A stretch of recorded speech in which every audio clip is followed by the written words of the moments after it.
తిరుపతి జిల్లా గూడూరులో దారుణం జరిగింది. ఇంటర్ యువతిపై రౌడీ షీటర్ లైంగిక దాడికి పాల్పడ్డ ఘటన ఆలస్యంగా వెలుగులోకి వచ్చింది. గూడూరుకు చెందిన యువతి కాలేజీకి వెళ్లి వస్తుండగా రౌడీ షీటర్ వినయ్ కుమార్ ఆటోలో ఎక్కించుకొని వెళ్లి లైంగిక దాడి చేశాడు. మనస్తాపంతో యువతి పాయిజన్ తాగి ఆత్మహత్యకు ప్రయత్నించింది. గూడూరు ప్రభుత్వ ఆసుపత్రిలో చికిత్స పొందుతున్న యువతి పరిస్థితి విషమించడంతో నెల్లూరుకు తరలించారు. ఘటనపై కేసు నమోదు చేసుకున్న పోలీసులు దర్యాప్తు చేపట్టారు.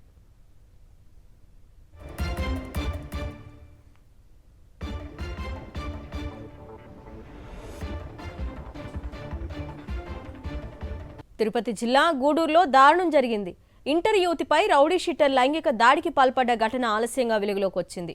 గూడూరుకు చెందిన యువతి కాలేజీకి వెళ్లి వస్తుండగా రౌడీ షీటర్ వినయ్ కుమార్ ఆటోలో ఎక్కించుకొని వెళ్లి లైంగిక దాడి చేశాడు. మనస్తాపంతో యువతి పాయిజన్ తాగి ఆత్మహత్యకు ప్రయత్నించింది. గూడూరు ప్రభుత్వ ఆసుపత్రిలో చికిత్స పొందుతున్న యువతి పరిస్థితి విషమించడంతో నెల్లూరుకు తరలించారు. ఘటనపై కేసు నమోదు చేసుకున్న పోలీసులు దర్యాప్తు చేపట్టారు.